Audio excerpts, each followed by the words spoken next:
গাছ কিনতে চলে গেছিলাম সবুজ দ্বীপ। ও বাবা, এই তো সবুজ দ্বীপ নয়, এ তো সবুজ ঘর। আমি বললাম, ওগো তোমাদের ঘরকে গাছে খেয়ে নিল।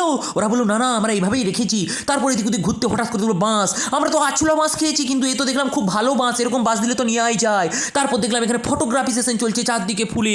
আমার সেটা দিকে হঠাৎ করে এদিক ওদিক ঘুরতে ঘুরতে নজর পড়ে গেলো ক্যাকটাসের দিকে। ক্যাকটাস দেখে আমার বন্ধুদের পাছার কথা মনে পড়ে গেল, যে এই বন্ধুদের পাছাগুলো ক্যাকটাসের উপরে ঘষতে পারলে আমার মনে শান্তি হতো। তারপর একটা দেখলাম মোটু গাছ বেঁকে আছে। এখানে দেখলাম ভালোবাসার অভাবের জন্য গোলাপ শুকিয়ে গেছে, কিন্তু আমার কাছে ভালোবাসা ভরপুর ছিল। তারপর দেখলাম বট গাছ, এবং এখানে দেখলাম টব। আমি বললাম, ওগো আমাকে একটা টব দেবে গো?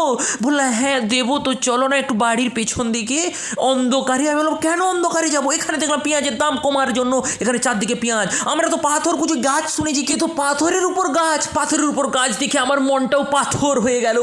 তারপরে ঘুরতে ঘুরতে যখন দেখলাম চারিদিকে এত গাছ, তখন আমি ভাবলাম এত গাছ, আমাকে তবু একটা গাছ দিলে না? তখন বলছে দেবো, তো চলো না পিছন দিকে। তারপর লোকটা স্বভাব দেখে আমার এক ফোঁটা ভালো লাগলো। তারপর আমি নিজের প্রোটেকশন অন করে আমি তাড়াতাড়ি সেখান থেকে বেরিয়ে বাড়ি চলে গেলাম।